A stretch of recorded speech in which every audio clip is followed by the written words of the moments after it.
In this video, I'm going to be showing you my attempt to turn this broken old Nintendo Switch into a hopefully really cool looking me-themed console. The catch being that I have basically no experience working on the Nintendo Switch. So for some background, I've been playing on this gray Switch Lite for the past 6 years or so. I chose the Switch Lite just because it was all I could afford, but I've always wanted a normal Switch so I could dock it and use a capture card with it. But I've never been able to justify buying a whole new console just to dock it, since there's nothing technically wrong with my Switch Lite. I mean, the only way I could justify that is if a Switch just showed up at my door one day.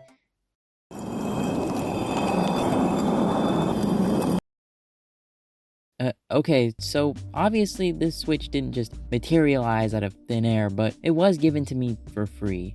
The only catch is that the console was in somewhat bad condition. It was technically functional, but both Joy-Cons had drift, the fan was obviously dying, and pretty much all the plastic on the entire console had really bad scratches, terrible discoloration, or a combination of both. This was clearly going to be a project console, and if I was going to have to take this whole thing apart anyways, I might as well do something cool with it, right? Technically, I could just take it to a repair shop, but that ruins the entire point of this basically being free. The only thing I'm paying for is new parts, which don't cost that much. If you've ever seen my channel before, you'll know that I'm a really big fan of Mii characters, especially the default Mii Gunner from Super Smash Bros. 4, so when given the opportunity to customize my entire console, of course it's going to be Mii Gunner themed. Another idea that crossed my mind was just making it Tomodachi Life themed, because I love Tomodachi Life, and it would just make for a better thumbnail, but nah, my dedication to Mii Gunner is just too strong. With her in mind, I decided on transparent orange shells for the Joy-Cons and translucent blue buttons. I'm also going to add some cute decorations, but I'll talk about those more later. For the console itself, replacing the entire shell is a lot more difficult, and if you mess up, well, say goodbye to your Switch. So I initially decided to just leave the original shell and give it a new kickstand. However, I would kinda change my mind on this later. As for the actual repairs, I just needed a new fan and 2 new joysticks. To prevent further drift, I went with TMR joysticks. I thought about getting a new battery since I suspect this console is pretty old, but after testing it out, the battery life didn't seem too bad, so I decided against it for now.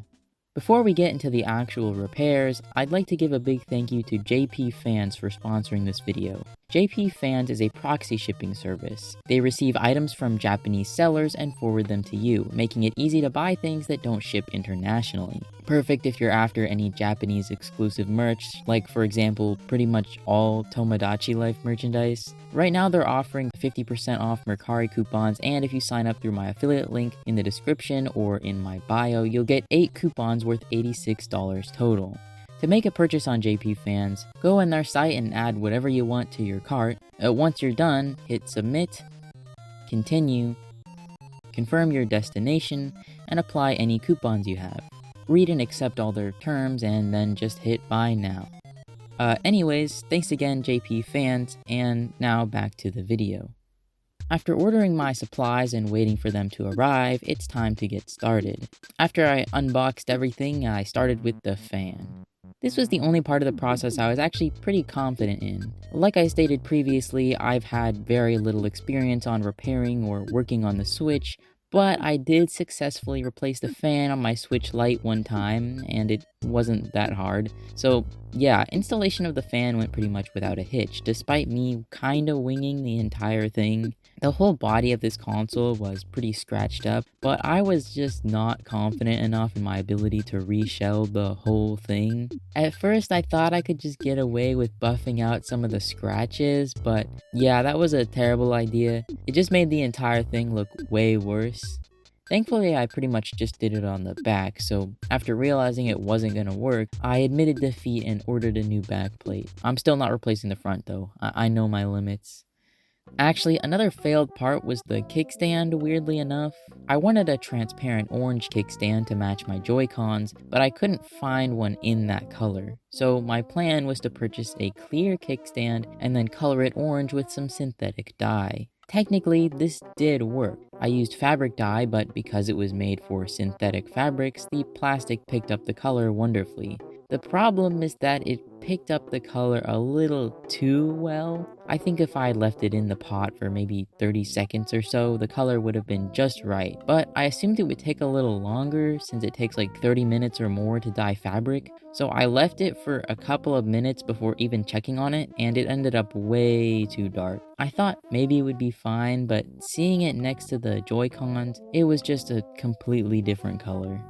Well, lesson learned, I guess. It wasn't too bad in the end though, since the new backplate came with a kickstand. Just a shame the orange one didn't work out. Well, anyways, after putting everything back together and a very suspenseful test session, everything was looking good. Unfortunately, because I couldn't replace the front part of the shell, there's still some scratches, but I did put a screen protector on it to prevent further damage. The scratches do make this ugly air bubble, but you can't see it as much when the screen is turned on and like, I don't know, there's not much else I can do about that. Anyways, with the body all done, I moved on to the Joy-Cons. As mentioned earlier, I went with transparent orange shells, and I decided to use a combination of my new blue buttons and the original black buttons since they fit the color palette I'm going for. This video is just for entertainment purposes, so I'm not going to describe everything I'm doing, but I'll link a tutorial I followed in the description. It's really good if you actually want to learn how to do this. Basically, I just had to remove everything from the original shell and then place it into the new one. Aside from some slightly finicky springs, I found this process to be quite simple and straightforward. I didn't even end up looking at any tutorials specifically for replacing the joysticks because it was pretty self-explanatory.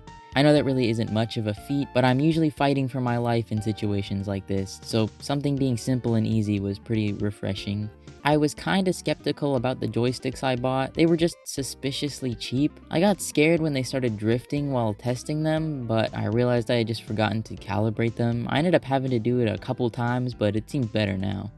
I guess if you really want to invest in a project like this, it might be better to just get something higher quality, but these are fine for my cheap ass. Anyways, after totally disassembling and reassembling the Joy-Cons to their respective new shells with new joysticks, I realized the trigger buttons on the back were not clicking correctly. After a brief panic, I realized this was just because there was an extra nub of plastic that protruded longer than it was supposed to, making the buttons too tight to click. I had to take everything apart and put it all back together, which became a bit of a nightmare because I totally stripped one of the screws, but eventually all was well. Kinda. I'm honestly pretty happy with how these turned out.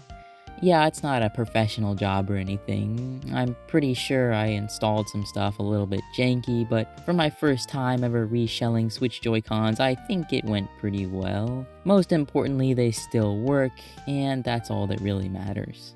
Anyways, with the Joy-Cons finished, I just had to get the new backplate in and the console itself is done. Now, at this point things were looking pretty good, but they weren't looking very me gunner. Sure, it's got her color palette, but it doesn't scream me gunner. It just has a bit of her essence, if you will. But here on the Zorpu YouTube channel, just a small essence of me gunner is not going to cut it. This is where the most fun part begins, decorating. Well, actually, before I start customizing, I have to design the decorations I'm going to use, since this isn't really a character you can just go out and buy a ton of merchandise for. My idea was a cute sticker of her to put on the back of the console and some sort of keychain that I can hang off the body of the console. For the sticker, I made this illustration. I wanted to go with something cute and simple, staying pretty close to the original art style and her official design. I usually draw me characters pretty faithfully, but I do tend to push the proportions a little bit more realistic just because I think human anatomy is fun to draw. Sometimes I'll put them in different outfits or change things here and there too, but for this illustration I'm just keeping it simple. I actually made this drawing like a couple of months ago, and looking at it again, I feel like her torso was a little bit too long, but I don't know, this is just a hard pose to draw. Probably nobody was going to notice that until I pointed it out anyways. For the keychain, I actually just used this photograph of this Mii Gunner plushie that I made. The idea was actually inspired by this Snow Miku keychain I found at some store.